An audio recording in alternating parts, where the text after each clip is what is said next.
keep my commandments.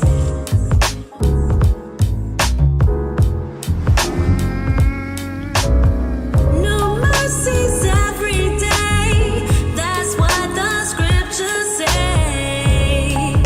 But that doesn't mean continue to live this way. A righteous man falls down and gets back up again. But the wicked shall fall again and again. You know you got to keep God's commandments. Keep my commandments, that's what he said. Do what's right, or you'll be fighting for your life. God's commandments is the whole duty of man. It's the whole duty of man.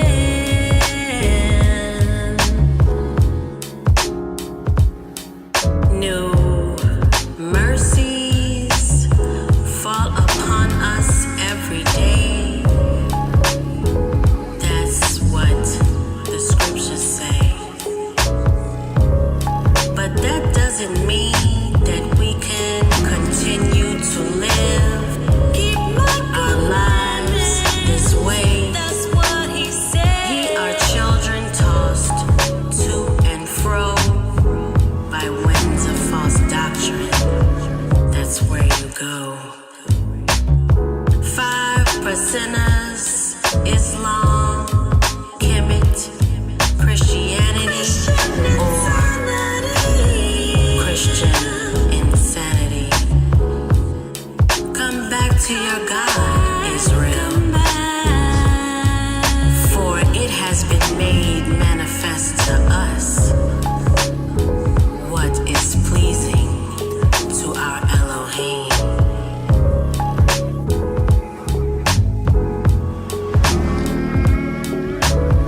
Keep my commandments, that's what he said.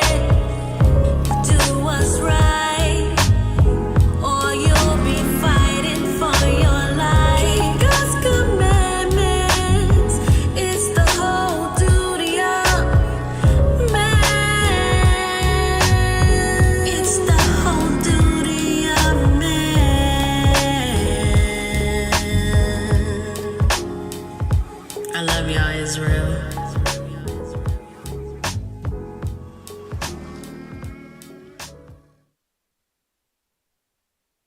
We good?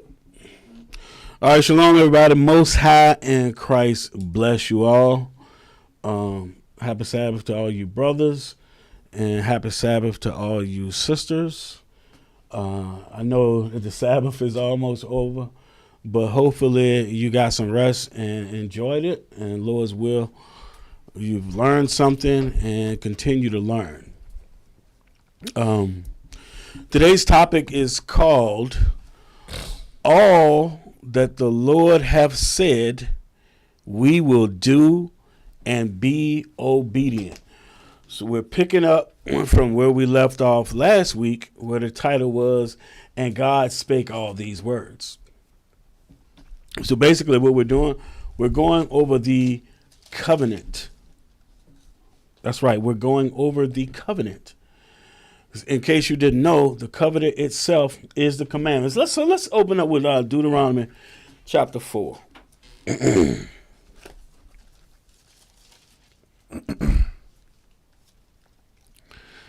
And verse, I know I want verse 13. I just want to check to see if I want something else. Yeah, give me 12. Yeah, start at 12. Shalom. The book of Deuteronomy, chapter 4 and verse 12. And the Lord spake unto you out of the midst of the fire. Ye heard the voice of the words, but saw no similitude. Only ye heard a voice. Right. The Lord did not allow you to see him.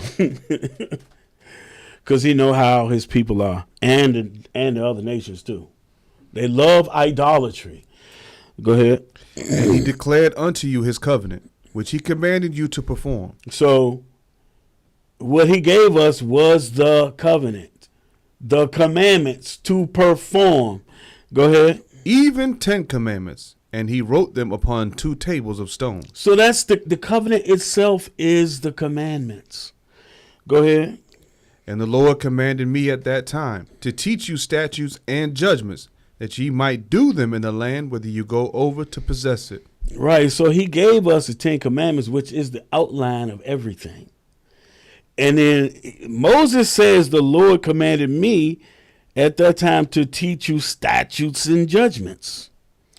So you have laws, then you have statutes and judgments that go with them. All right, let's go back to, let's do a little quick recap. Exodus 20.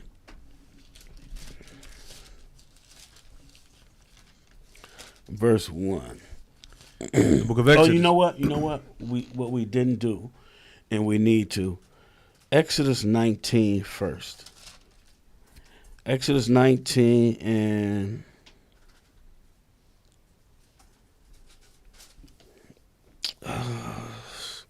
start at verse 3. The book of Exodus, chapter 19 and verse 3. And Moses went up unto God, and the Lord called unto him out of the mountain, saying, Thus shalt thou say to the house of Jacob, and tell the children of Israel, Ye have seen what I did unto the Egyptians, and how I bare you on eagle's wings, and brought you unto myself. Mm-hmm. Now therefore, if ye will obey my voice indeed, and keep my covenant, then ye shall be a peculiar treasure unto me above all people, for all the earth is mine. So all the earth is Christ. It belonged to Christ. When he come back, he taking ownership of the entire earth. But he has chosen us. He's chosen our nation out of everybody else to be his people. What hit you? What hit you? It was earlier. We was talking about earlier because remember we was talking about how the stranger, we can give them food basically that's killed by another animal. Yeah, roadkill. Mm-hmm. But then they always say, see, there's one law for the stranger and one law for the sojourner. But then we read there where it says we're allowed to give a stranger roadkill, whereas we're not allowed to eat roadkill. Right, because we are holy.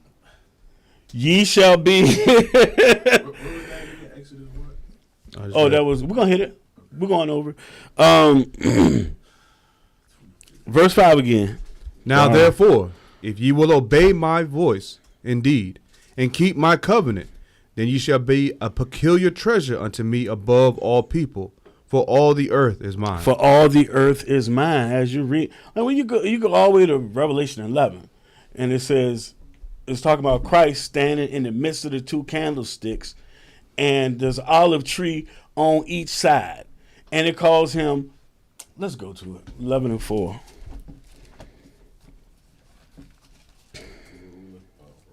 Revelation. Yeah, Revelations 11 and 4. Because this is Christ speaking right here in Exodus. And he said, all the earth is mine. Who gave it to him? The Lord. Right. Verse 11. He won't lose any of them. Verse 4. Yeah. Revelation 11 and verse 4. These are the 2 olive trees and the 2 candlesticks, standing before the God of the earth. So that's Christ. When you go to Revelation 1, that's Christ in the midst of the candlestick, right? Isaiah 54.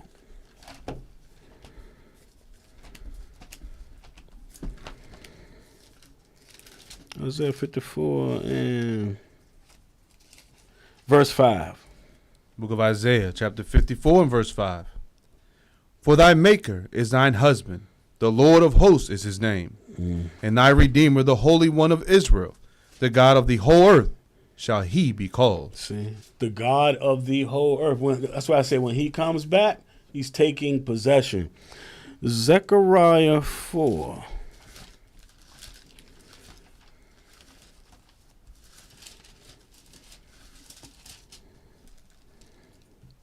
I gotta find the verse. 1 second. 2, 3. No, it's towards the end of the chapter.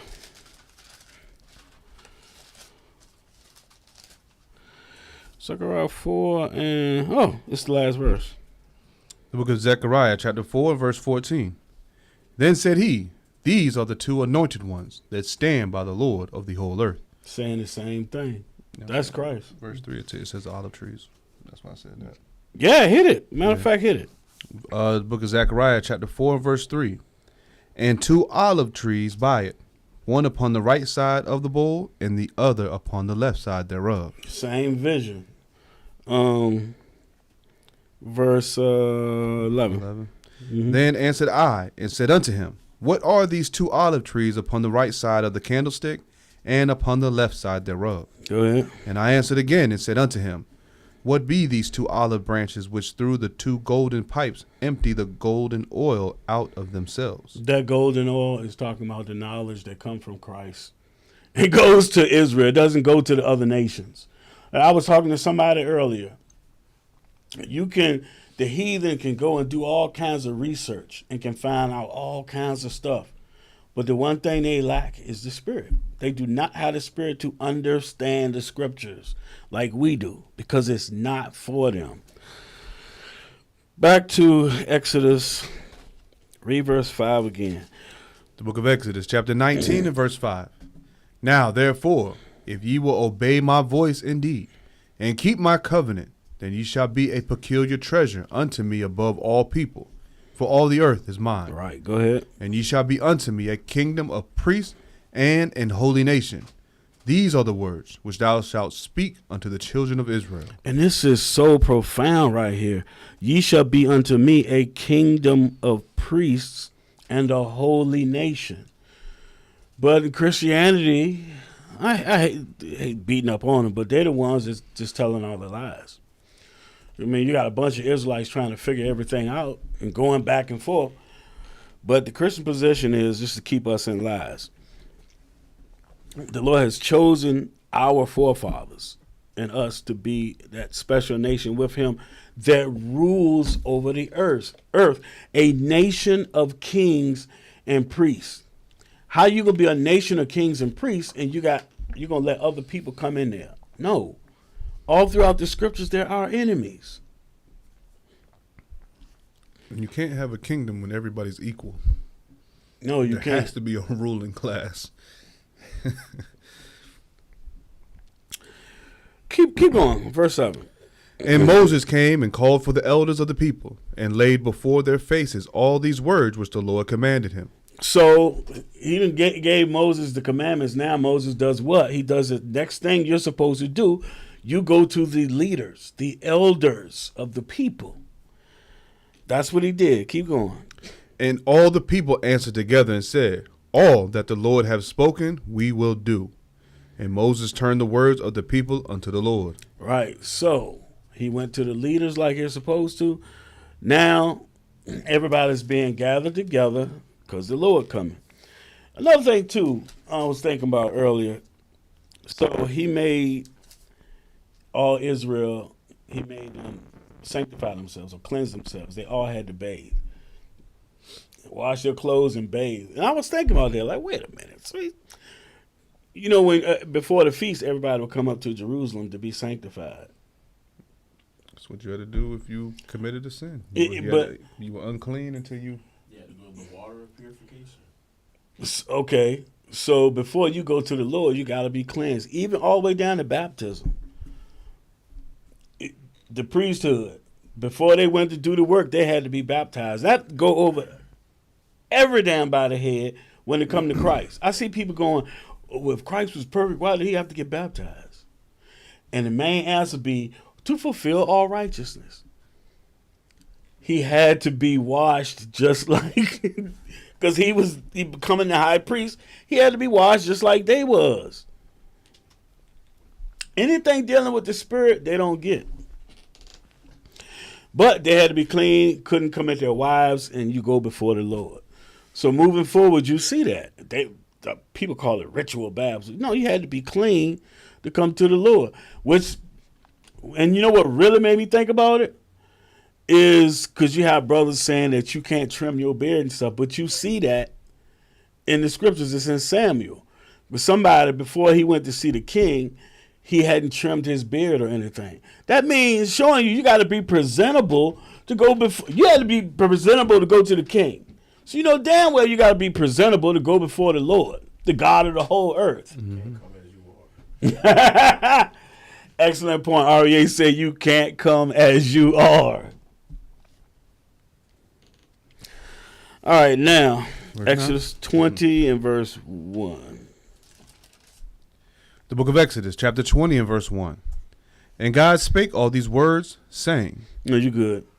So this is Christ speaking and giving us the commandments. So where we left off was Exodus chapter 22. The last verse we read was verse 9 about the judges. The judges had to judge the matter, and whoever they condemned would have to pay double unto his neighbor. We're talking about how condemn is used. But in Christianity, you only hear condemned saying, oh, you're going to go to hell. You're condemning people to hell. It's just such a childlike understanding. But anyway, that condemn means to be found guilty. That's what that means. So let's start at verse 10.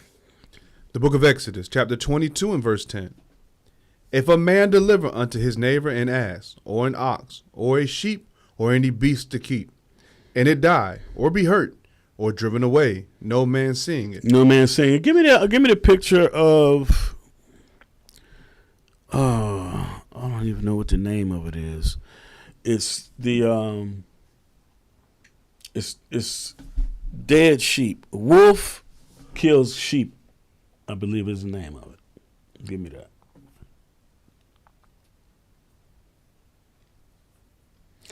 So the Lord has given us these laws on how to deal with all these situations. Okay. So you see the people looking. They're looking. They know it's a wolf killed it, right? But I just want to have some visuals for the things that we're going over. Give me verse 11. Then shall an oath of the Lord be between them both, that he have not put his hand unto his neighbor's goods. And the owner of it shall accept thereof, and he shall not make it good. Right. So if something has happened, he has not put his hands in it, they make an oath between each other, and the brother's like, okay, so you don't have to pay anything. Something happened, it was out of your control. Right? Go ahead. And if it be stolen from him, he shall make restitution unto the owner thereof. If it be torn in pieces, then let him bring it for witness, and he shall not make good that which was torn. Right, so if it be torn in pieces, an animal got to it, tore it in pieces and ate it, then he bring the carcass to show, I didn't do this. You know what I'm saying? Mm-hmm. Basically, it's set up like the laws that we have in existence today. Well, they come from the Bible anyway. Go ahead. And if a man borrow aught of his neighbor, and it be hurt or die, the owner thereof being not with it, he shall surely make it good. Right, so it's the best analogy with. Okay, I got an analogy for you. So you might have rats in your house, right? So you borrow your neighbor's cat to get him to get rid of the, catch the rats, right? But it's not regular rats. It's like some New York sewer rats. And they tie your cat up and kill him. You remember that video from a few years ago where the rat was chasing the cat around the room? The cat was trying to get away? Oh, no, I don't think I've seen that one. Yeah. Yeah, so if something like that happens, you use his animal, you use his car, whatever, and it breaks down while you have it, then you are responsible for that. Go ahead. You can take the picture down now. But go ahead. But if the owner thereof be with it, he shall not make it good.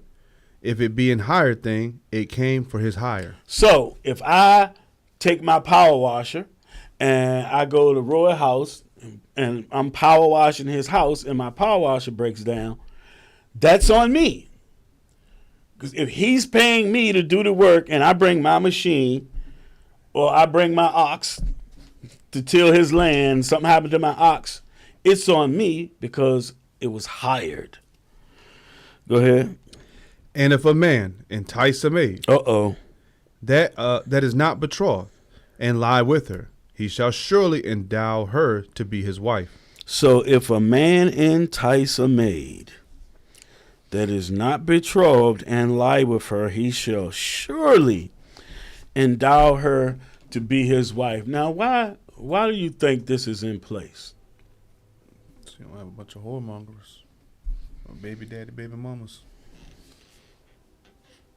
See, I went on Jerry Springer early this morning. They got a channel that's been up a couple of years, and they got all these old videos. And I was thinking about, putting some of this on, but I decided not to.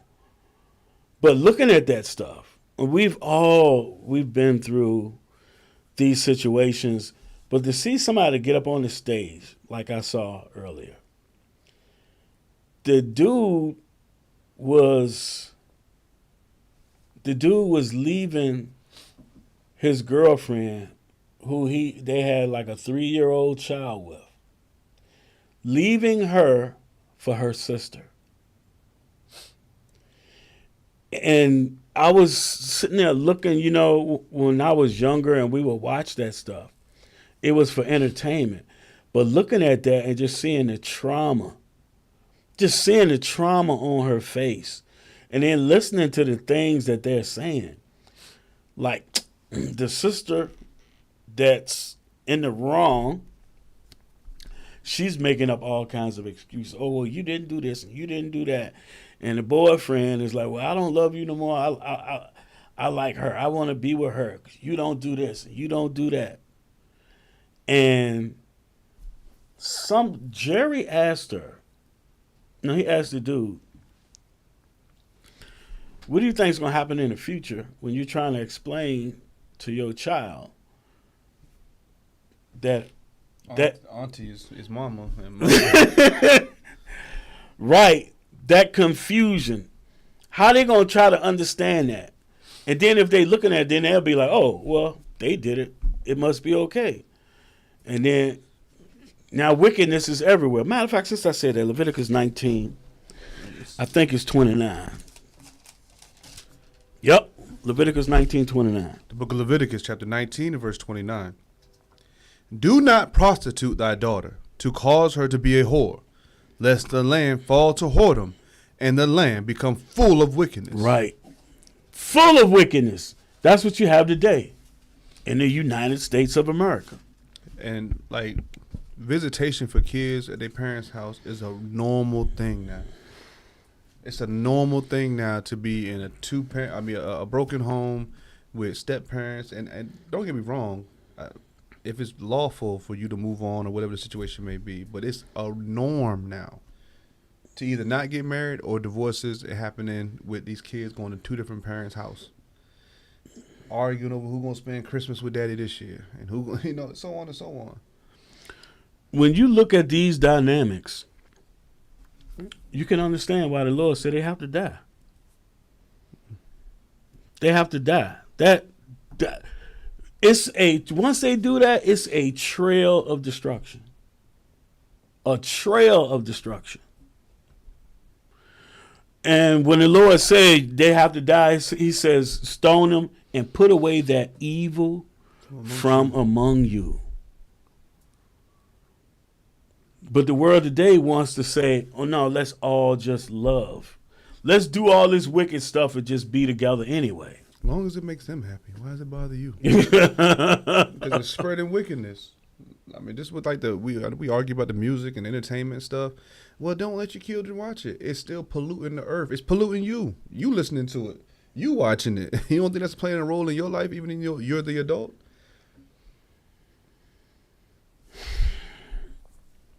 I don't think people think about the consequences of actions.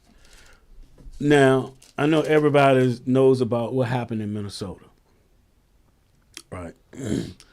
About that woman getting killed.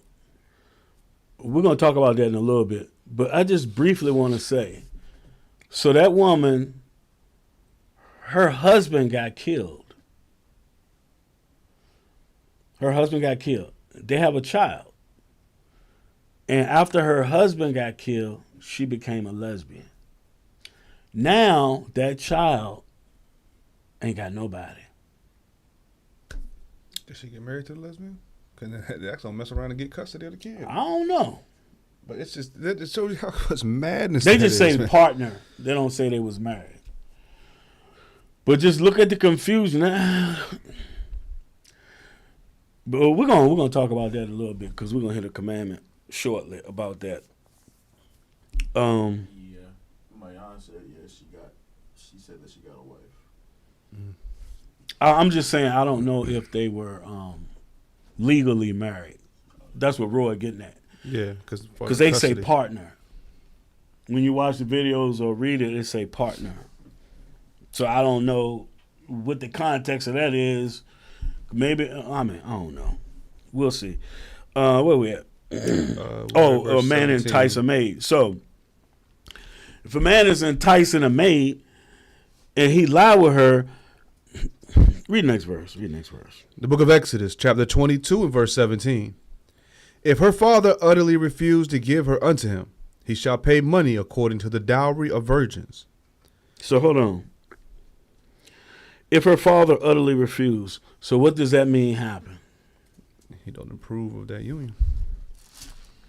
Deuteronomy 22 real quick.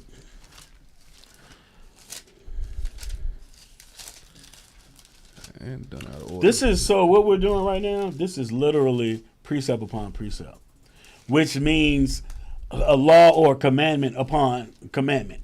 So this is how you get understanding, by going over different.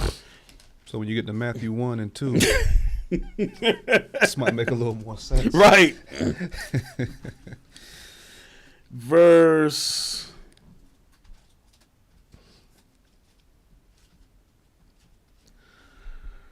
Give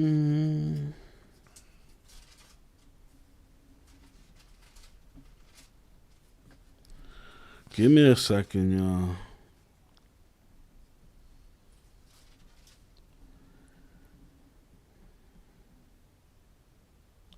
No, that's marriage.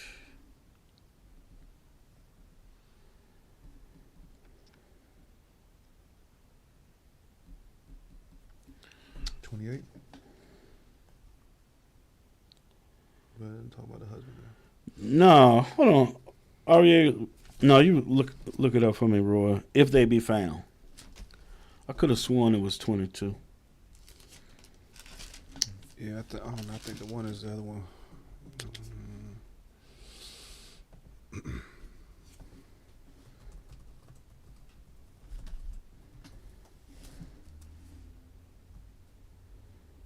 It's 22 and 23. If a damsel that, if a man be found lying with a woman married to a, they shall both. If a damsel that is a virgin be betrothed to a husband. No, that's married. I'm looking for this one. They're not married. See, once you're betrothed, you're married. 28. If a man find a damsel as a virgin which is not betrothed, and lay hold on her and lie with her. Oh yeah, that's it. Yeah. Yeah. My bad. They be found. Yeah, read that one. Had me confused. I'm like, dang, am I not reading this right? The book of Deuteronomy, chapter 22 and verse 28. If a man find a damsel that is a virgin, which is not betrothed, and lay hold on her and lie with her, and they be found. And they be found. So this is, so Exodus, what we're reading in Exodus 22 is Moses, or the Lord giving the statutes to Moses. But that whole generation, everybody that was 20 and older, died out. The Lord made them walk through the wilderness. So now the children is what we're reading in Deuteronomy, getting the law told to them again. So he's expounding on it this time. So it's the same account. So he's saying, if they be found. So that shows you that they're going behind the back of the father. That daughter belongs to her father until he gives her away. Now, so it said they had to pay. Should have put that video in there. the chat. Hmm? Well, I show speed. Should have put that video in here. Oh yeah, yeah, 17 cows. yeah. The man wanted cows for his daughter, 17 It cows. says 17. But that's the way you're supposed to do it. You're supposed to go to that man. Otherwise, you're defrauding him. He's raising this young woman up, Righteously. hopefully Yeah, righteously, yeah. I mean, at least that part of it. right? So that one day to give her to a man to bring forth righteous seed, righteous offspring. So when you go behind her, you go behind him and lay with her, you've defrauded that man. You've even given the family a bad name. So they're saying you still got to pay the dowry. You still got to pay, even if the father refused. Read that next one. Verse 29. Then the man that lay with her shall give unto the damsel's father 50 shekels of silver, and she shall be his wife, because he hath humbled her. He may not put her away all his days. So if the father is like, okay, now you stuck with her, you can never put her away. Bruh, and you know what the Lord gonna do? The Lord gonna put a spirit on her to punish that man. Wicked woman against a wicked man. Right. But just with things like this, and we're going to see it throughout all the laws that we're reading, if we follow these things, we'd be preventing a lot of issues in our lives, in our communities, our families. Like if we knew for sure, man, if I lay down with her, I got to stay with her the rest of my life. That might be a moment you'd be like, you know what, never mind. Like if you knew it was either that or you were going to get stoned, you're going to be like, man, I got to pick and choose very wisely who I'm going to make my wife. And vice versa. A woman's going to treasure herself more to say, you know what, I can't just go and lay with anyone. And then the father's going to be a part of the whole decision making anyway.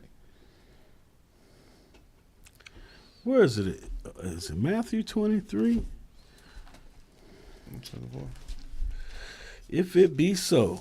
This is what they're talking about.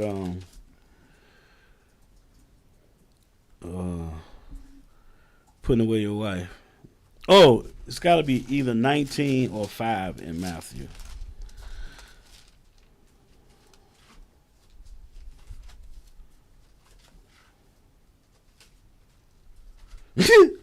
Nine and 10. 9 or 19. Yeah, Matthew 19, verse 9 and 10. The book of St. Matthew, chapter 19 and verse 9. And I say unto you, whosoever shall put away his wife, except it be for fornication, and shall marry another, committeth adultery. And whoso marrieth her which is put away, doeth commit adultery. So if you put your wife away, if you get married, remarried, or she get remarried, it's still adultery, man. This is why, and brothers be arguing over stuff, and I'd be like, you can show me with Christ how you can do this stuff. Only thing you can do is hope he'll have mercy on you. Because in Isaiah, he said he hates putting away. So either way, it's adultery. Verse 10, this is what the disciples said after him explaining it to them. His disciples say unto him, if the case of the man be so with his wife, it is not good to marry. See, if you can't never put her away and she might be a demon, they like, yo, it's best not to ever get married. Read the next verse. But he said unto them, all men cannot receive this saying, save they to whom it is given. Right. All men can't receive this saying because they have lust on them. Every man got lust on them. But it's what you do. Now, back to Exodus 22. The book of Exodus, chapter 22 and verse 18. Thou shalt not suffer a witch to live. Give me the picture of that witch, man.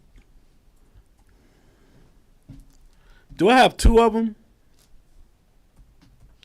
Oh, you got the one in the music industry? She a real witch. Oh yeah, I forgot about her. We found that out with the panda eyes. Something like, yeah, and her black fingers and all that stuff. You know what panda eyes is, right? I feel like It's when they molest the kids, and the kids get that dark stuff around their eyes. And that was the all behind Balenciaga stuff. Yeah, that witch. There's one right there. I wasn't even thinking about her. She did the whole ritual in one of Jay-Z songs. I can't think of the other one. It'd be, you know what? What's the dude? Ye. Kanye. Yeah, it was some woman affiliated with she was affiliated with Balenciaga.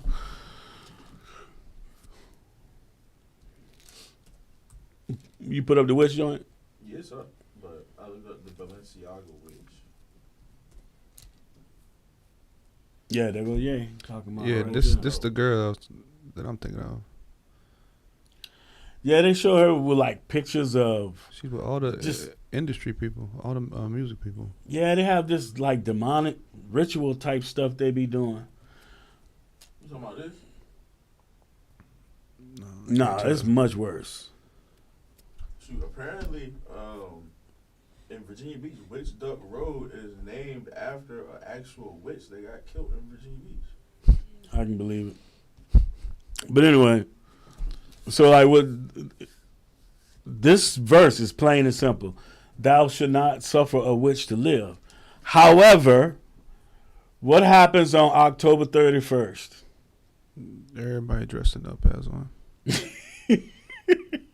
Right. And then like Your kids dressing up like witches and warlocks. and then the For movie Halloween. the movie Wicked just came out, so everybody gonna be doubling down on witches again this year. Mm-hmm. Witch Duck Road in Virginia Beach gets its name from a 1706 trial of Grace Sherwood, known as the Witch of Pungo, who was accused of witchcraft and subjected to a trial by ducking in a nearby Lynnhaven River. The Dash. dirt lane that led to the river where she was dumped, her hands bound to her toes, was later named Witch Duck Road to commemorate the man, as she floated and was convicted despite her claims of being a healer. I cannot find his lady name though. The outcome, Wow. I cannot find her name. That's probably on purpose. She must be a Palpatine. the outcome, Sherwood managed to free herself and swim, proving her guilt by the water's logic leading to her conviction, though she was later exonerated in 2006. Well, she was dead, wasn't she? Yeah, that's 300 years later. Of course. Yo, that's compliments of your early Christians. The founding fathers of this country. All right, you can take that picture down.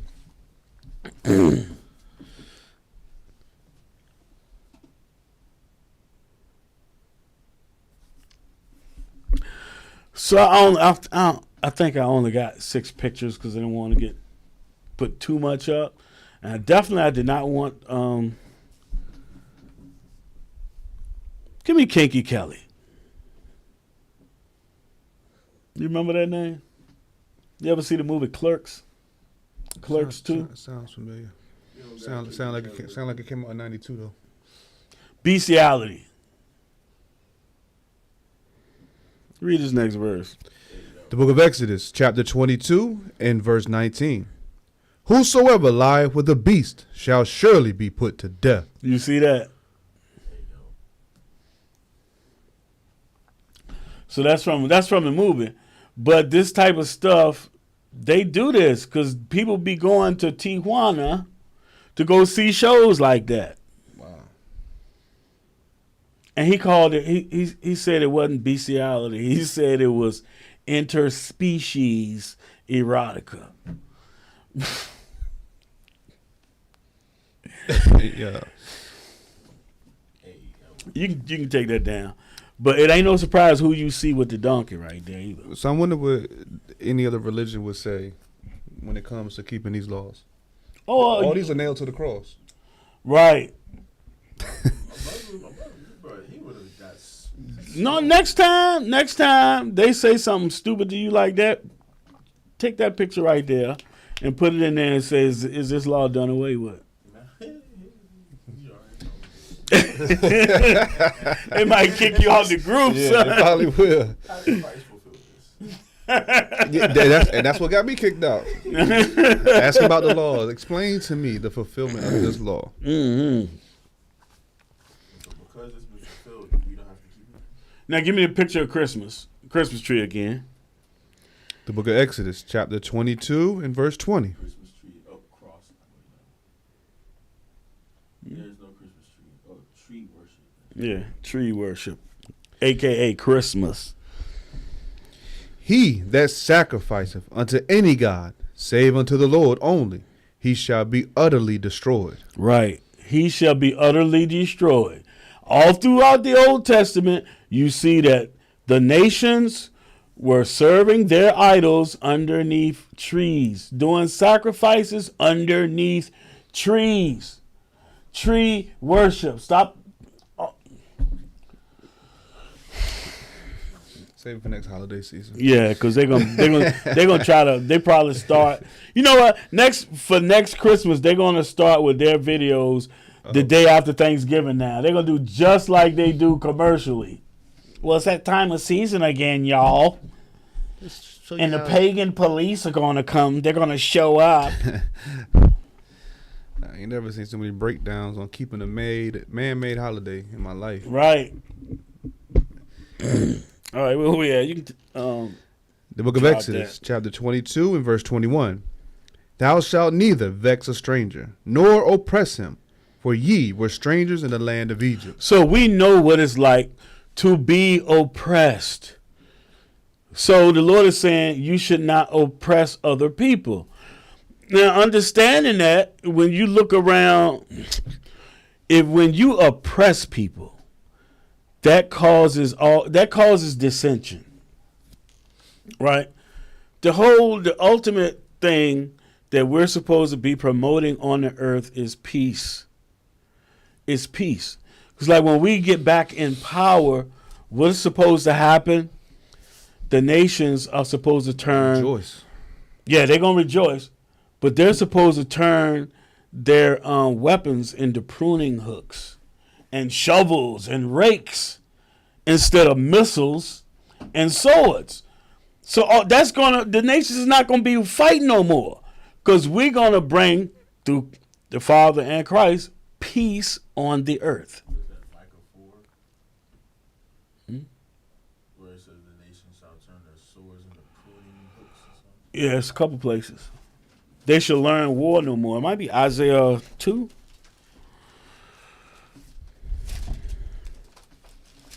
Which is in game.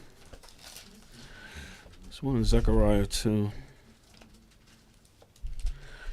Isaiah 2 and verse 4.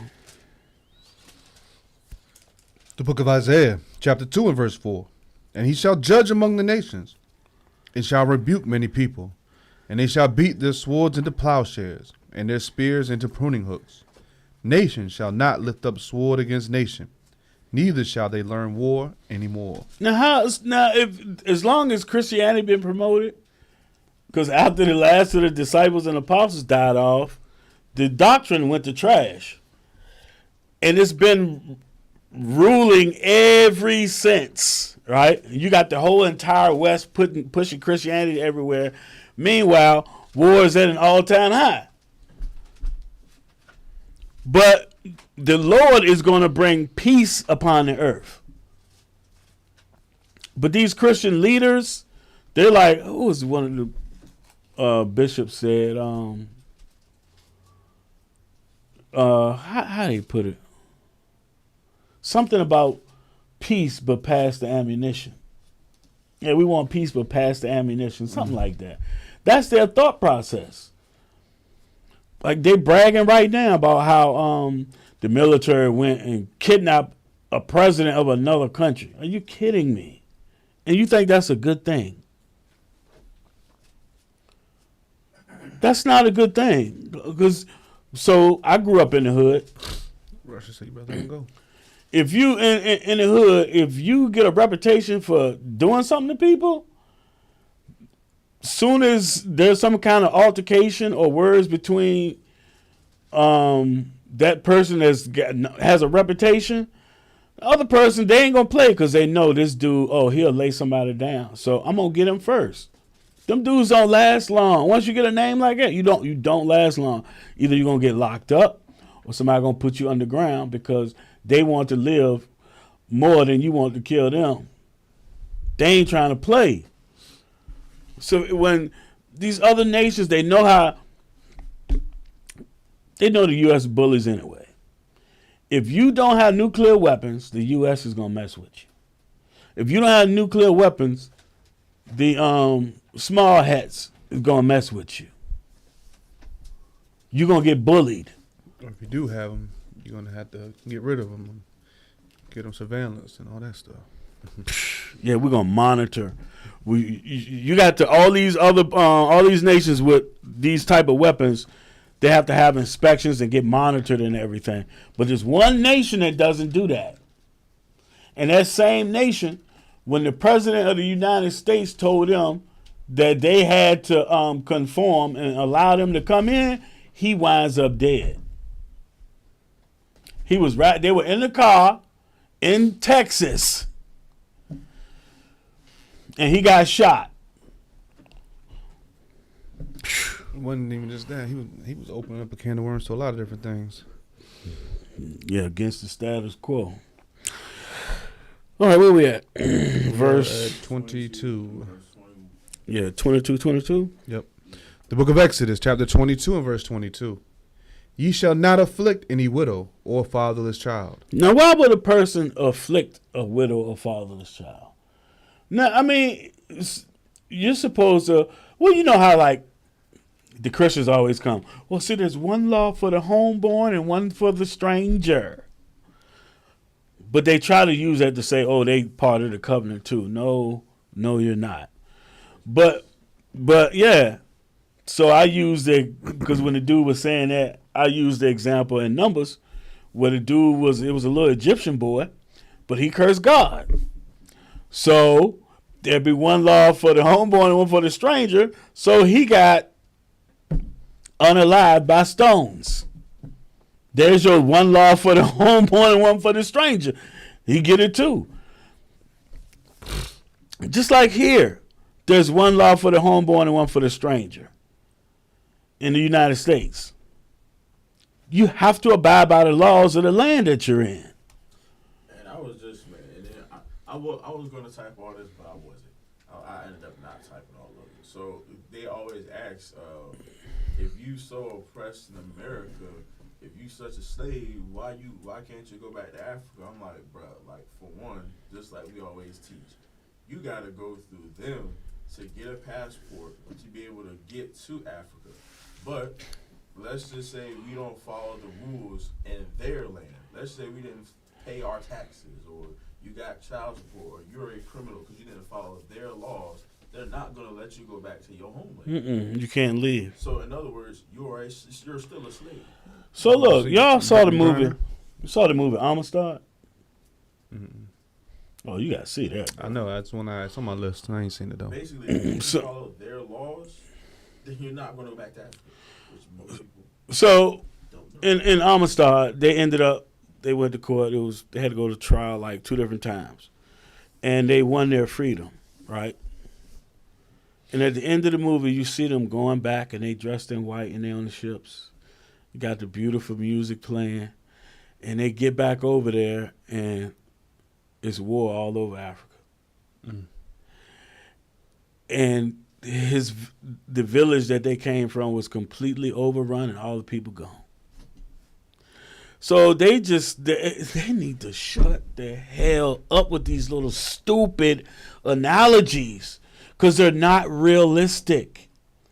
When you look at the children of Israel, like we read in Baruch, right? Let's go there. Baruch 2.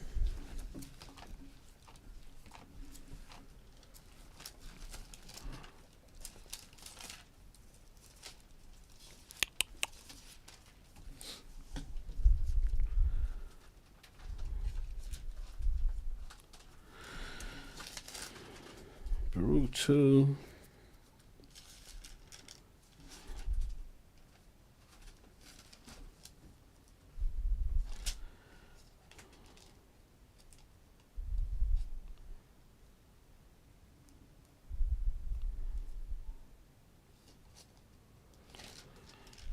Maybe it's 3.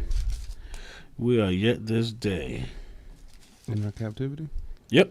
That's towards the end of the chapter, right? verse 30. No, that's not what you're looking for. 3 and 8. Oh, yeah. Yeah, read that. The book of Baruch, chapter 3 and verse 8. Behold, we are yet this day in our captivity, where thou hast scattered us, for a reproach and a curse, and to be subject to payments according to all the iniquities of our fathers, which departed from the Lord our God. Right, so we had not come out of the Babylonian captivity. Even though we weren't in chains, we're still in the land of our captivity, man. Why people can't understand that? If you people of God and this land is promised to you, and you get carried away captive until you are bought physically and put back in your land, you are still in the land of your damn captivity. It don't matter whether you got chains on you or not. And you at the bottom. And you subject to payments. You're oppressed. You're not in the ruling class. Even our people that got money not in the ruling class. Back to Exodus 22. Yeah, 22. The book of Exodus, chapter 22 and verse 22. You shall not afflict any widow or fatherless child. If thou afflict them in any wise, and they cry at all unto me, I will surely hear their cry. And my wrath shall wax hot, and I will kill you with the sword, and your wives shall be widows, and your children fatherless. Right, so he will turn that recompense around. If you're oppressing them, you're oppressing the poor, the fatherless, and the widow, and the strangers, then the Lord is going to do the same to you. He's going to do the same to you. We're supposed to be taking care of the widows and the fatherless children. We're supposed to visit them, make sure they're good. Even the stranger, you're supposed to make sure that the stranger has everything they need. Like Dave tried to say, that's loving kind. Man, shut up. It's doing what you ought to do. So how you going to have peace if you're allowed to oppress the hell out of people? Look at Jerusalem. Look at Tel Aviv. Just look over there. They have an apartheid state with a freaking wall, and the people in order for them to make money, they got to go through all these gates. What do you think is going to happen? It's going to be an uprising. You can't even, if you corner a dog, he going to attack you. People wicked as hell, man. All right, go ahead. If thou lend money to any of my people that is poor by thee, thou shalt not be to him as an usurer. Give me the Rothschilds. Neither shalt thou lay upon him usury.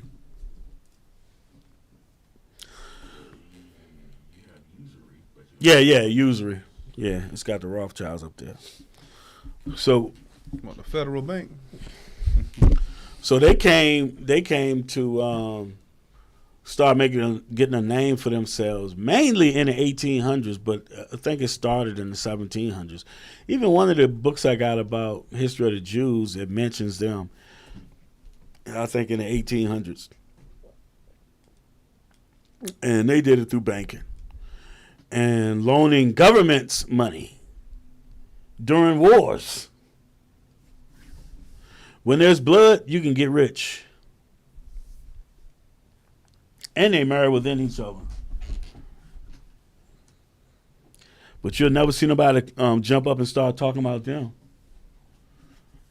Christians will be all over the Israelites, but won't say nothing about them, because that's massa. That's the quiet part. The stuff they ain't saying, but it's obvious.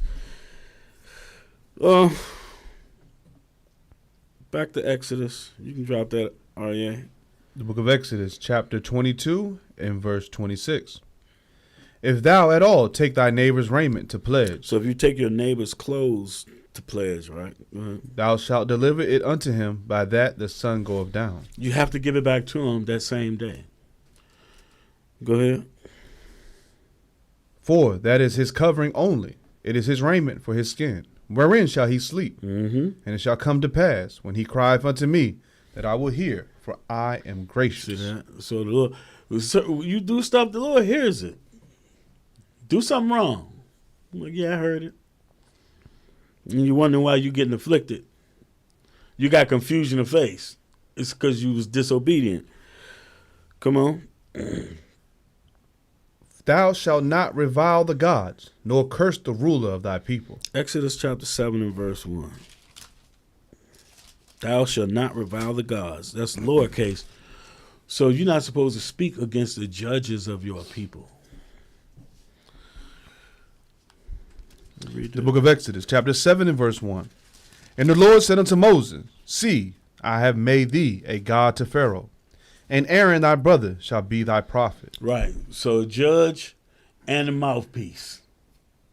And you'll see people arguing, oh, are you a prophet? Or see a prophet. He's just a mouthpiece for the Lord, man. You can say, look, if you're reading, you prophesying. So if you telling, if like when we say that, tell our people they need to repent, right? Because you don't want to see them get destroyed. You want them to get to the kingdom. You're prophesying. In other words, you're saying if you don't repent, you ain't going to make it to the kingdom, which the Lord have told us. Read verse 2. Thou shalt speak all that I command thee, and Aaron thy brother shall speak unto Pharaoh, that he send the children of Israel out of his land. All right, you good. I had a flashback right there. He said, verse 4, he said, Pharaoh should not hearken unto you. So he was going to harden his heart. And I had that discussion I had on TikTok. The dude was just, no, Pharaoh changed his own mind. He hardened his own heart. And where was that even? Like, what do you? Yeah, it's just some arguments, man. Before he even went to Egypt, he told Moses, I'm going to harden his heart that he not let y'all go. That was just a dumbass argument during Passover season. Dumbass argument. All right. Exodus 22 and... It's a family show. Said it's a None, family show. oh. The book of Exodus, chapter 22 and verse 29. Yeah. Thou shalt not delay to offer the first of thy ripe fruits, and of thy liquors. Thy firstborn of thy sons shalt thou give unto me. The firstborn of thy son shalt thou give to me. Oh.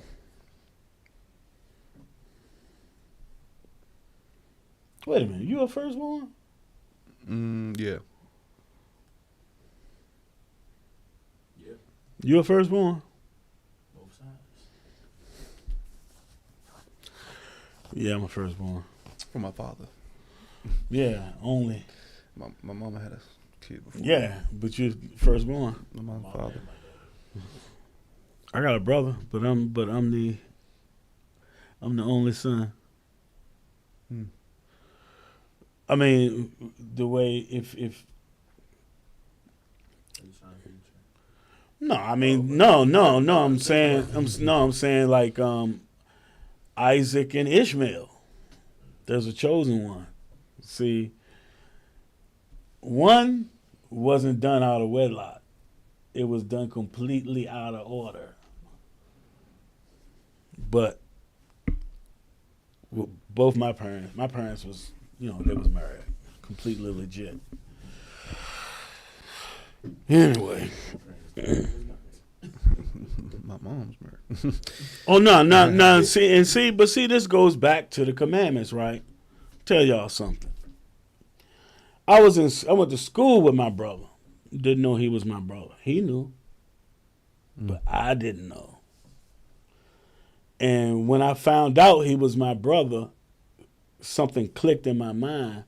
I forget what it was. I was in high school, and the first day of school, he was in the same class with me. 2 days later, he was gone. So he got his schedule changed so he wouldn't be in class with me. Because he knew that I was his brother, and I didn't know. I had no knowledge of it whatsoever. See? But, hey, that's Whoremongers and adulterers, God will judge. You better believe that. No matter how long it take. All right, where we at? Verse 30. Yeah. Verse 30. Likewise shalt thou do with thine oxen and with thy sheep. 7 days it shall be with his dam. On the 8th day thou shalt give it to me. On the 8th day. I got that circled. I think I was looking at it because of Circumcision? yeah. Number 1, circumcision. Number 2, the feasts. Tabernacles and And unleavened Passover, unleavened bread. Major feast. Yeah. The 8th day, you should give them to me. So the 8th day, where was Christ? At the temple, getting circumcised and getting his name written in the registry.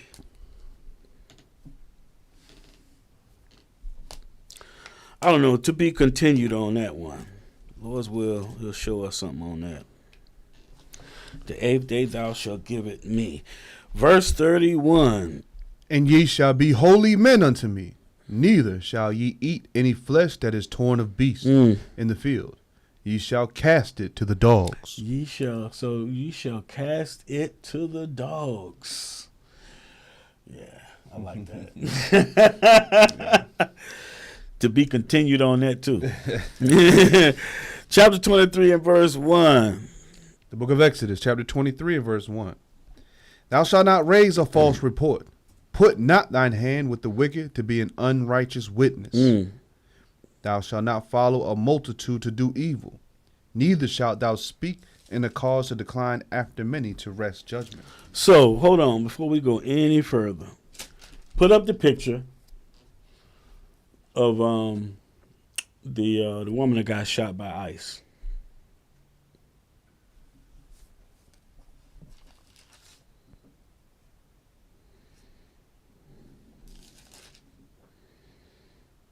Only one I see is. I don't.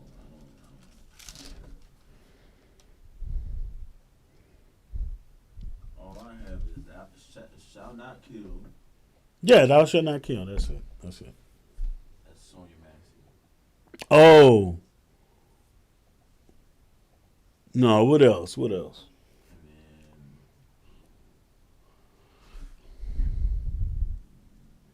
I know what you did in Minnesota. That's it. I know what you did in Minnesota, but you don't have anything dealing with that. You sure? Name. Run off. Start at the top and run the names off. I'm just clicking on all of them real quick. You have she in the snow. Yeah. Yeah, you have that as multitude to do evil. Yeah, it was the verse we go. This is a script we just read. Producer. Come on, producer. Come on, IT. I know.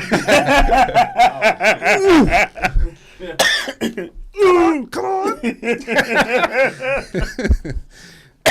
Shout out to our brothers pushing. Right, shout out to them. I was thinking of something. Woo. Yeah, so the reason I chose this is because you have the official FBI government, their official statement, right? They're saying that this guy, the ICE agent, that his life was threatened. So, but now you got people breaking down that film perfectly, yo. Breaking it down perfectly. They're lying for the status quo. That's the multitude. They're evil. That's the multitude of them doing evil. They've got, multiple angles. Even the guy himself, the agent himself, he takes out his cell phone, right? And he's carrying his cell phone in his right hand. He walks around the car. You can see the footage where she tells him, "We're not mad at you," or something like that. and he goes around the back of the car and gets the license plate. Then he comes around the other side, and the other woman is saying something to him. You'll see his left hand come up and take the phone. He switches the cell phone to his left hand. Why? Yeah, because he shoot with his right. That's why. And he works his way around to the front of the car. At the exact same time, in front of the car. At the exact same time, you got the other officer pulling on the door handle and grabbing the door. She wants to leave. So she backs up, and then she starts to go forward and turn. When they freeze frame that gent, dude already got the gun like this. How is he gonna see, she getting ready to come at me with the car, but at the same time his gun is already drawn and pointed? Because that was his intention. Mm-hmm. That's why he switched hands. And then he shot 3 times. And when they done broke this down so good, when he takes his first shot, his feet are clear of the car. He's clear of the car. He's not in front of it. But they're going with the status quo. So you go on posts and you just see people, this is what happens when you try to kill a police officer. What are y'all talking about? And the whole thing got me looking at them and saying to myself, this is why these people cannot be the judges of the earth. They can't be. But for a long time, they've been the judges of the earth and ruling wickedly. They're going to stay with that status quo. People are going to be upset because you can plainly see, no, this is not justified. Anybody in their right mind would have got the hell out the way. You going to go for your gun or you going to get out the way? Because the gun is not going to stop, a 2,500-pound car. Mm-mm. And yeah, because now imagine she was pulling the wheel to the left after you shot her. You still would have got ran over. If you felt like your life was in danger, now you're going to make her. Nobody has control of the vehicle anymore. Right. and 2 different camera angles, you can hear him call her a B. That's professional. Yeah. So I don't know, and then these aren't real police officers, man. Like, what jurisdiction do they have? What training do they have? And then for an untrained citizen, how are we supposed to deal with this new task force? And she wasn't even a quote unquote alien or illegal immigrant. They're just fighting for their cause. But that's it's I don't even want to say certain. But this is like a form of ISIS here in the United States, a regime that was formed to cause whatever disruption and the agendas they have to go on right here, and it's happening right in our country, right on our streets. You got the National Guard out here. You got wannabe police officers out here. That it's madness. Here's the other thing that they do. So we have video evidence. You can hear what happened and you can see what happened. But now, guess what you're going to hear? You're going to hear how great of a man he was. She was trying to ram this guy with her car. Right. You're going to hear propaganda now. We can hear what happened and see what happened, but now there's going to be a narrative. Oh, she was this. And she was that, and she was trying to do this, and she was trying to do that, but him. She had COVID. She had COVID. That's what it was. She had COVID, Jake. Well, or the flu. It's real bad this year. She didn't get the stab. What vice? Yes. And I'm not making light of the situation. It's just I'm making a mockery of our mainstream media and the narratives they push. Mm-hmm. Yeah, and at the same time, they're going to be, he was decorated. He did this and this and this. He killed that woman. I don't care what he did in his past. We're supposed to be, because when you judge a matter, you're supposed to judge that particular matter. I don't get it. We have all this stuff now. We have video evidence because cameras are everywhere, but they're still trying to do stuff they did 50 years ago and try to discredit you. I mean, suppose we was to do that. Well, no, we can't believe him because he eats pork. He got no credibility in the Israelite community because he eats pork. But what's that got to do with the particular offense? You don't read about that in the Bible. Like when we was reading the laws last week, if a ox was known for goring people or trying to do stuff to people in the past, and then he did it again and got somebody, then he had to be put down. Yeah, if the owner knew it, he had to be put down too. Ain't about trying to deal with God's laws. They're too good. Where we at? We're at 23 and we were 1 and 2. Yeah, verse 2 says, neither shalt thou speak in a cause to decline after many to wrest judgment. So that's that propaganda. She was What? Yeah. she had a partner. They're an LGBTQ. All of that stuff is out the window when you commit a crime. That stuff don't matter. The crime itself is what matters. And if that's the case, that goes against Christianity doctrine. Like, who are we to judge her if that's her life? Like, all right, let's roll. Verse 3. the book of Exodus, chapter 23 and verse 3. Neither shalt thou countenance a poor man in his cause. If thou meet thine enemy's ox or his ass going astray, thou shalt surely bring him back to him again. So if you don't like somebody for whatever reason, of your brothers and sisters, irregardless, if you see his ox or his ass going astray, you see his little shih tzu, run out the door or whatever, and you see that, then you're supposed to help him with that. This promotes unity. Go ahead. If thou see the ass of him that hateth thee lying under his burden, and wouldest forbear to help him, thou shalt surely help with him. So if you see him and his ox or ass or whatever, and they need help, help him. It promotes unity. It promotes love among the brethren. Go ahead. Thou shalt not rest the judgment of thy poor in his cause. Right, so this is into respect of persons.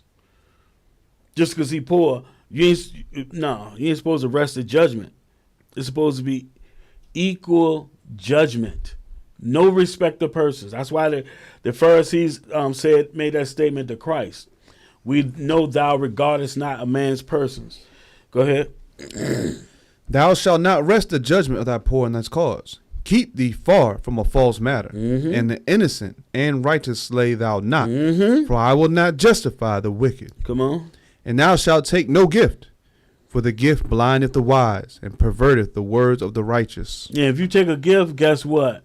Then them people with the small hats, they got something on you. And now you can't get away because they got you. They got you. You talk about being the devil. And then even on a smaller level, this is where they know they get all of our laws from us. That's why if you notice in professional sports, the referees can't shake hands and be all happy and stuff with the players or the coaches because it looks like they're going to have a secret agreement. I seen a video this morning where it's a comedian making content, of course. Police officer was trying to buy her stuff at the checkout. He went to offer to pay for it, and she said, no, you'll get me in trouble. Because then it looks like now you have the police in your pocket giving a gift. So all these things are set up in our communities, but they get it from the Lord. But won't give them the credit. Right. You go ahead. Also, thou shalt not oppress a stranger, for ye know the heart of a stranger, seeing you were strangers in the land of Egypt. We just read that. Yeah, in last chapter. Yep, go ahead. And 6 years thou shalt sow thy land, and shalt gather in the fruits thereof. But the 7th year thou shalt let it rest and lie still, that the poor of thy people may eat, and what they leave the beasts of the field shall eat. In like manner thou shalt deal with thy vineyard, and with thy olive yards. So everything with the Lord, everything gets a rest, and then so you can't not you can't get the fruits thereof. So you leaving that for the poor. And the beast. Man, the Lord He's looking out for everything, so everything can be satisfied. You would not see that amongst the people that we're sojourning now. The nations that, in particular, that we are scattered among now. No, they're the complete anything that's contrary to God. That's what they're doing. Go ahead. 6 days thou shalt do thy work, and on the 7th day thou shalt rest, that thine ox and thine ass may rest, and the son of thy handmaid, and the stranger may be refreshed. This is love. This is the love of God. Come on. And in all things that I have said unto you, be circumspect, and make no mention of the name of other gods, neither let it be heard out of thy mouth. So when it said don't mention the name of other gods, it's talking about what they do. I got Deuteronomy 12 and 30. I got 12 and 30. Hit it real quick. So the name isn't actually like, because you'll read Molech and Runfam and stuff. You'll read that in the scriptures. So it ain't talking about that. It's talking about what they do. Just like the name of the Lord is the commandments. I was just about to say that. All these things go together. The book of Deuteronomy, chapter 12 and verse 30. Take heed to thyself that thou be not snared by following them. After that they be destroyed from before thee.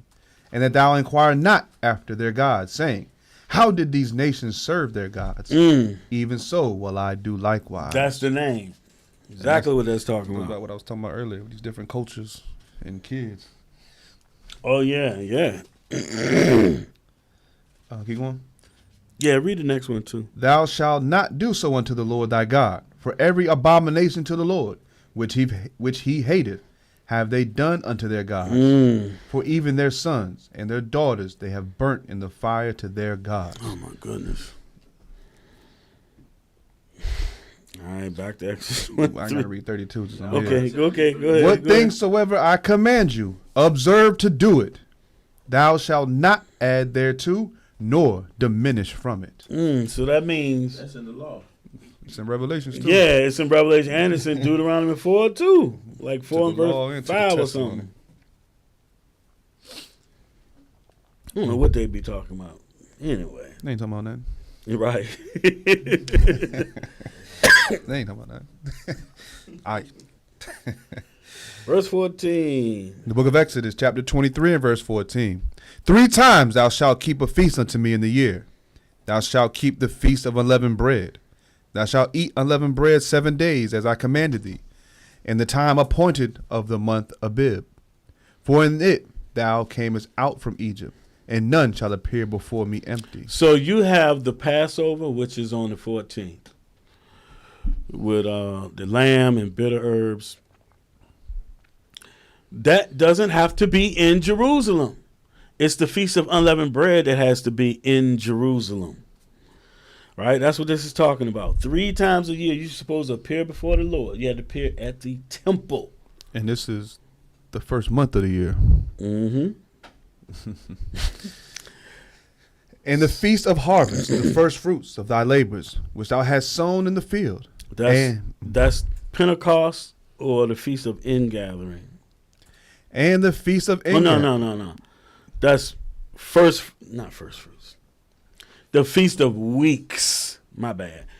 The Feast of Weeks, also known as Pentecost, is 7 weeks plus 1 day, which is Penti, meaning 50. Go ahead.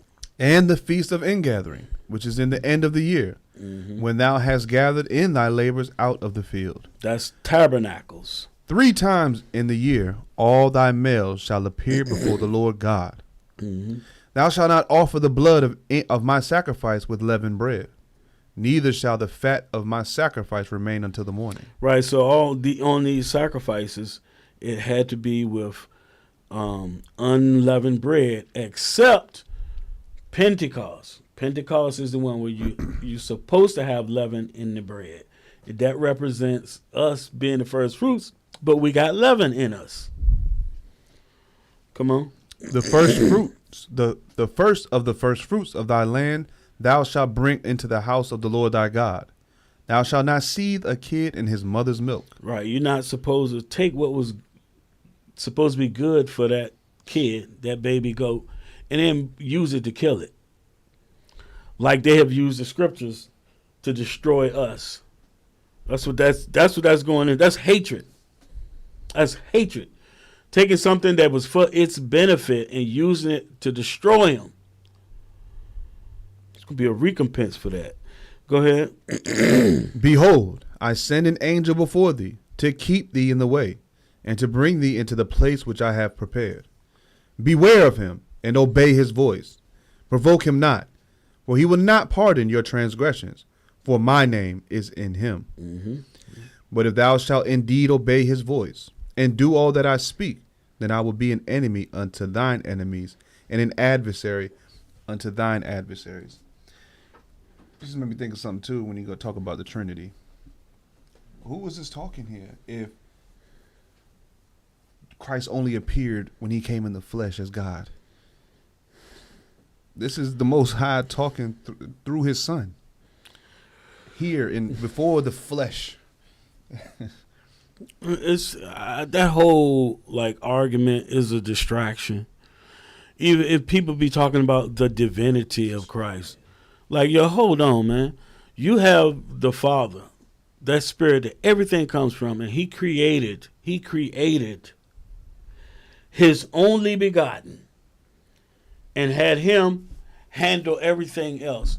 And you talking about the divinity. What the hell? What is that? It don't make no damn sense. The stuff they be arguing about. Esau terms. That's Christianity jargon. But if you don't, the spirit that everything comes from created a son, and you got to follow him, do what he said to do. What is the argument about some damn divinity? Bro, it's Edomite jargon. That's all. And like it's all a distraction. Just like everything that goes contrary to the commandments. It's like you said, it's separate the wheat from the tares. That one post, Richard Pierce always be posting scripture interprets scripture. But they don't believe precept upon precept. Right. Prophecy interprets scripture. Here's what the Lord says. Linguistic text. Oh my gosh, I hate that. Psalms chapter 2.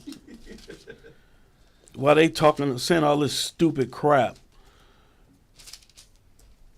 Start at verse 6. Psalms chapter 2 and verse 6. The book of Psalms, This is what you better do about Christ. chapter 2 and verse 6.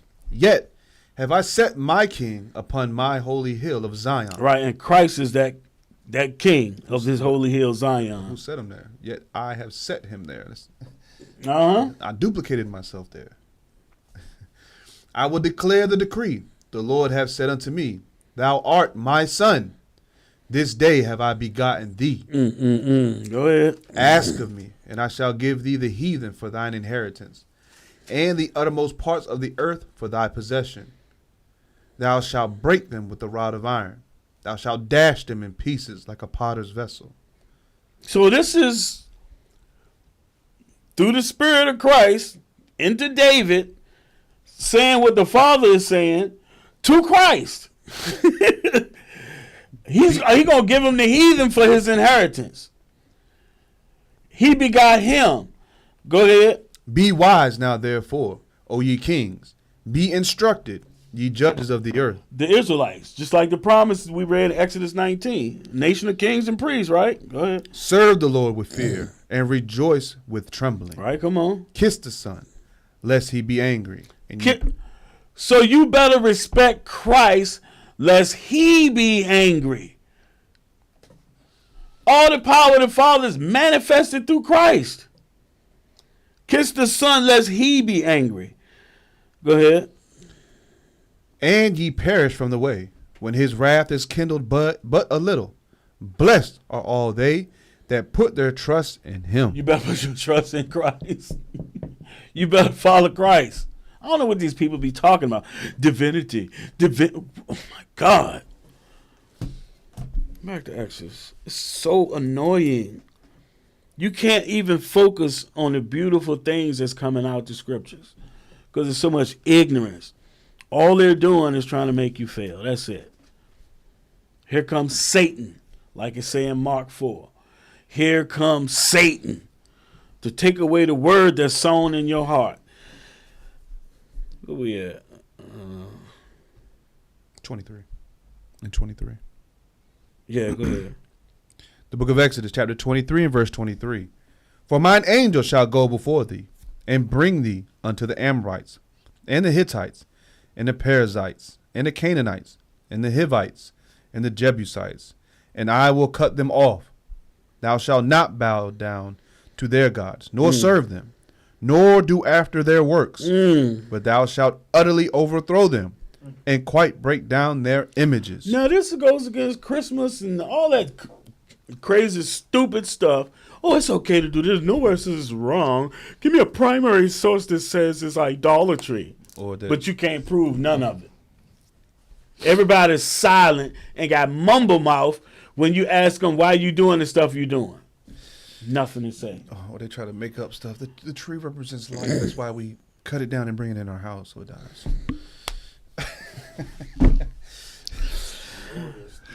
All right.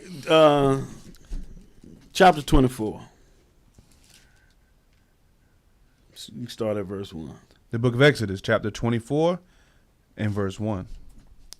And he said unto Moses, Come up unto the Lord, thou and Aaron, Nadab, and Abihu, and 70 of the elders of Israel, and worship ye afar off. So he's given all of this. He's told all this to Moses, to give to Israel. And now he's saying, come up to the mountain, you and the 70 elders. I even seen videos where they're trying to figure out where they was at, where the 70 elders was at, and what point Moses went further up on the mount.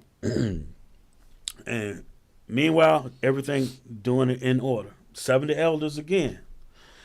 Verse 2.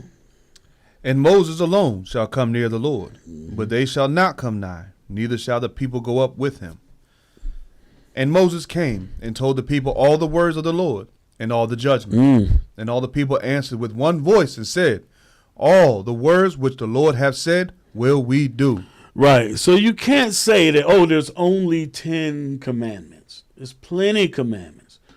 We read that earlier. We said he gave us the commandments, even the 2 tables and stone. Exodus 20. It read more commandments. Yeah, Right. That was the stopping point was when they was like, Moses, you speak to him. We scared. We're going to die. But that's okay, because I'm sure that the Lord knew that anyway. He knew what they were going to do. Verse 4. And Moses wrote all the words of the Lord, and rose up early in the morning, and builded an altar under the hill, and 12 pillars, according to the 12 tribes of Israel. No, 13. There's a 13th tribe, right? And 12 pillars, according to the 12 tribes of Israel. I don't know what version you got over there, brother. Well, what about any pillars for the strangers that was with Israel when they came out of Egypt? And 12 pillars, according to the 12 tribes of Israel. This about to be my 13th reason. Go ahead. And he sent young men of the children of Israel, which offered burnt offerings and sacrificed peace offerings of oxen unto the Lord. And Moses took half the blood and put it in basins, and half of the blood he sprinkled on the altar. And he took the book of the covenant and read in the audience of the people. And they said, All that the Lord hath said will we do, and be obedient. See that? So He took the book of the covenant. yes, the book of the covenant. And in verse 3 it said, the 70 elders. That's what he's talking about in verse 3. When he came and told the people all the words, and they said, All the words which the Lord hath said we will do. And then you just read verse 7. Verse 8. No. You read in verse 7 that the body of the 12 tribes said, All that the Lord hath said we will do, and be obedient. This is the covenant. Go ahead. And Moses took the blood and sprinkled it on the people, and said, Behold, the blood of the covenant, which the Lord hath made with you concerning all these words. Concerning all these words. That's the covenant. It's literally the covenant. And we were using the blood of bulls and goats as sacrifices and offerings instead of Christ, which was all to lead us to Christ, what he was going to do for us.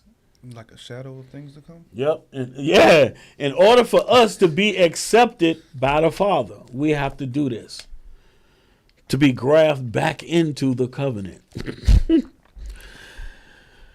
Go ahead. Then went up Moses and Aaron and Abihu and 70 of the elders of Israel. And they saw the God of Israel. Uh-oh. And there was under his feet, as it were, a paved work of a sapphire stone, and as it were the body of heaven in his clearness. So they saw Christ. No one has seen the Father or heard his voice.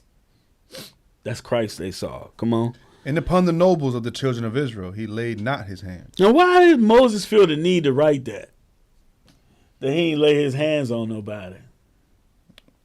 Probably so that this was a pure group of brothers right here. To be able to come up, to be able to come, exactly, be able to come before him. They must have walked. In other words, he'll lay hands on you. He'll put it on you. If in order for Moses to write that, he laid not his hands on him. Like, yo. I seen the Lord get down before. Go ahead. Verse 12. And the Lord said unto Moses, Come up to me into the mount, and be there, and I will give thee tables of stone, and the law, and commandments, which I have written, that thou mayest teach them. That thou mayest teach them. Yep. So just the 10. Which I have written, Yeah, that's what I was about to. written with the finger of God, that thou mayest teach them. People get hung up on the phrase of law of Moses. The Lord's from the beginning. You ain't joking. Who we got? Can you go ahead? And Moses rose up, and his minister Joshua. Oh, Joshua? Wait a minute, so Joshua was there? Joshua came out of Egypt?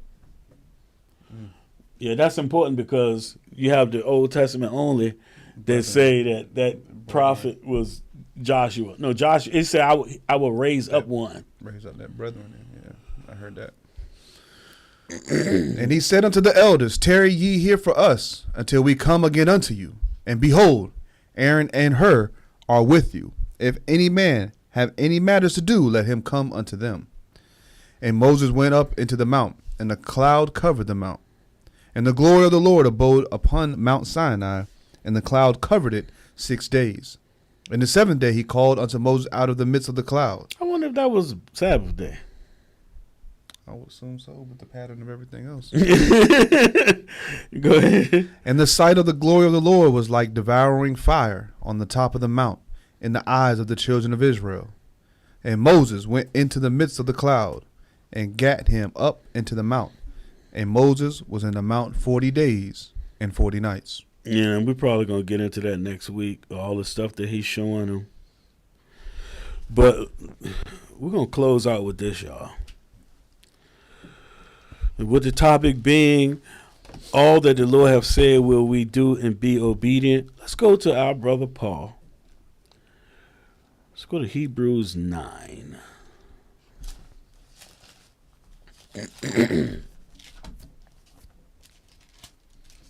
Start at 13.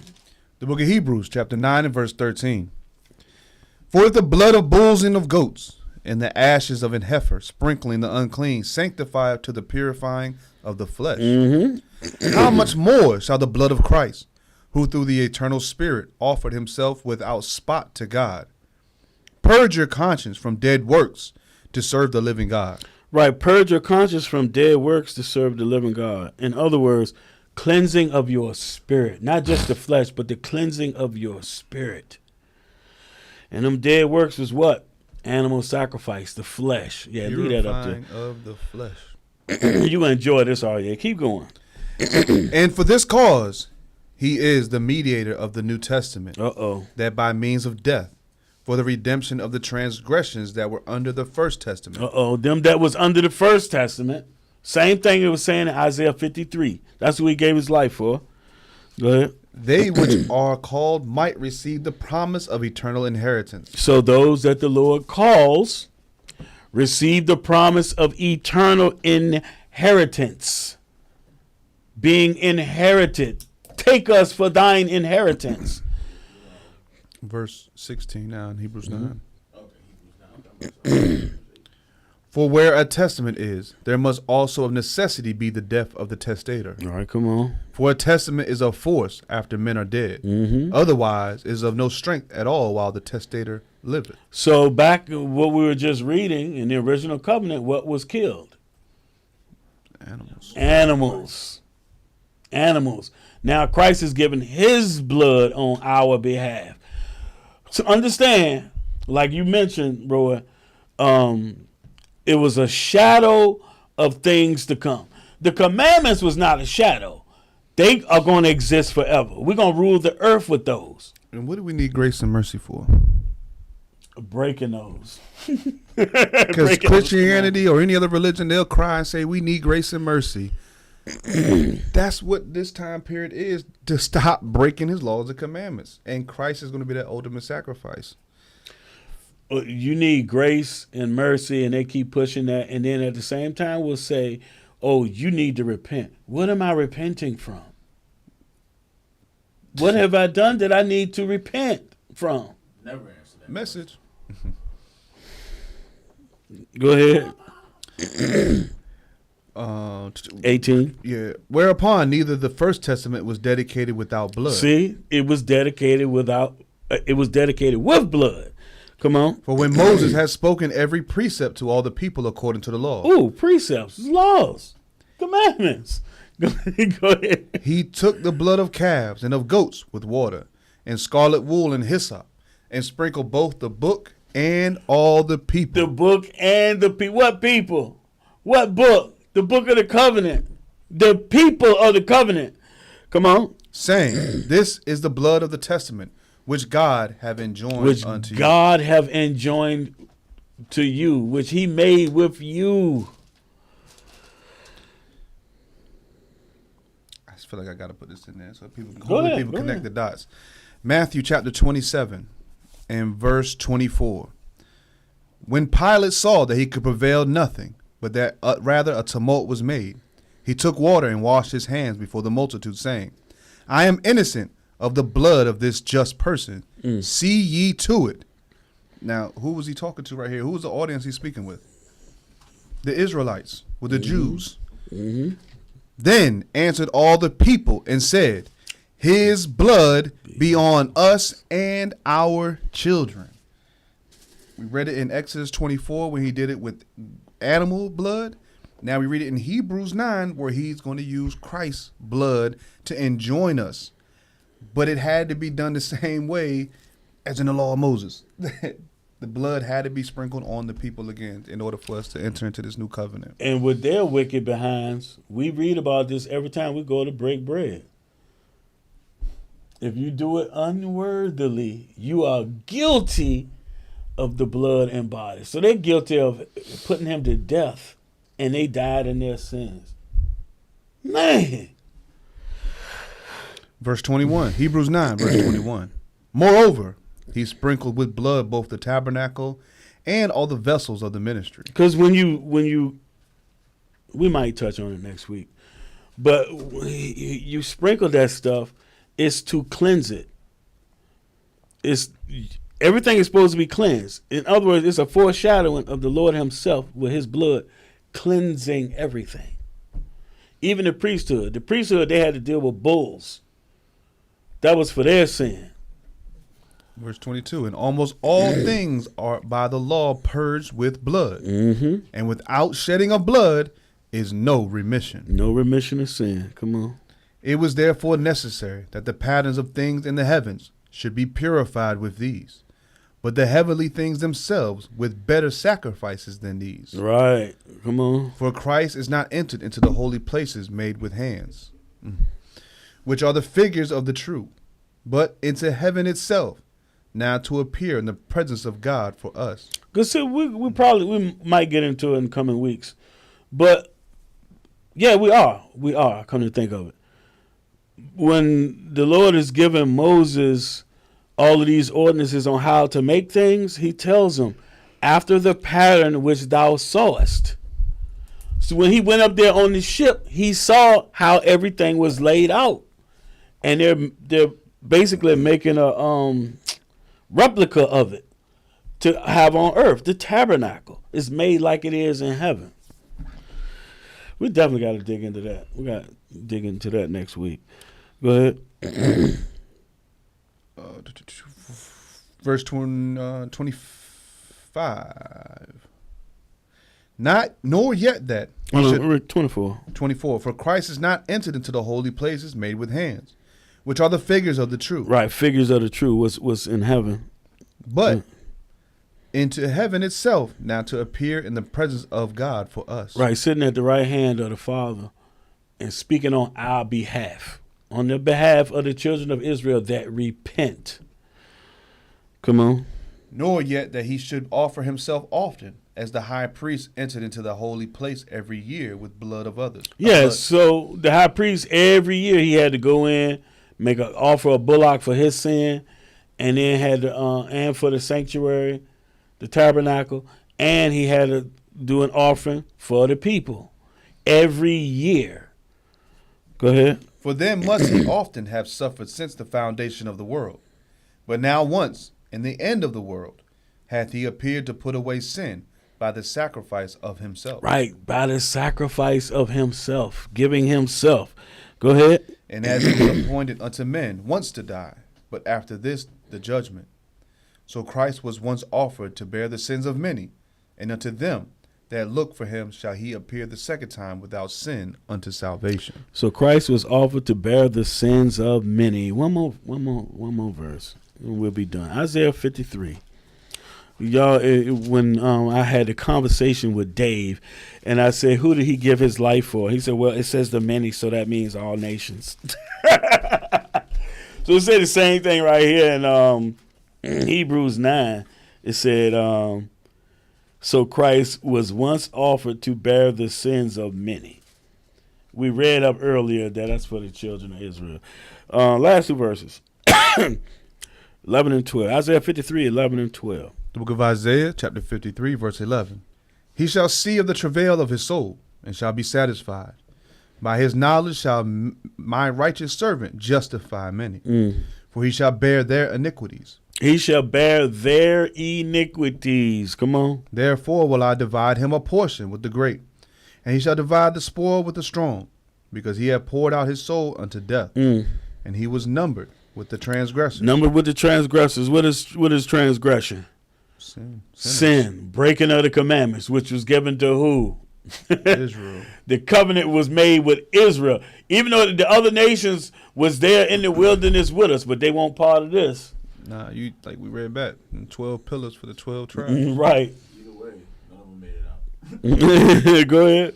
Therefore will I divide him a portion with the great, and he shall divide the spoil with the strong, because he hath poured out his soul unto death, and he was numbered with the transgressors, and he bare the sin of many, and made intercession for the transgressors. He made intercession for the transgressors, which is only Israel. Matter of fact, that's going to be my next question. Of these other nations that are with us in the wilderness, how many of them made it out?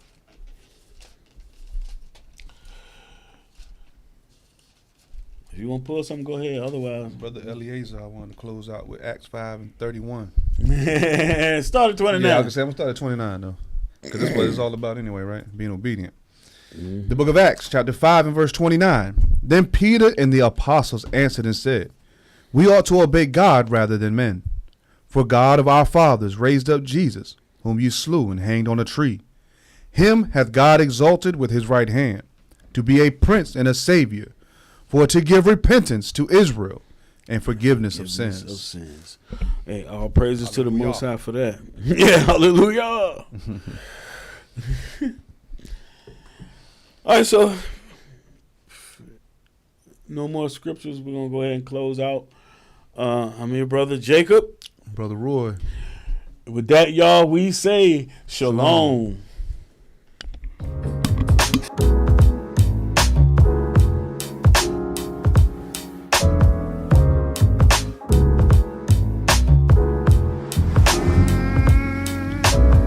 Keep my commandments, that's what he said. Do what's right, or you'll be fighting for your life. Keep God's commandments, it's the whole duty of man. It's the whole duty of man. If you love me, keep my commandments.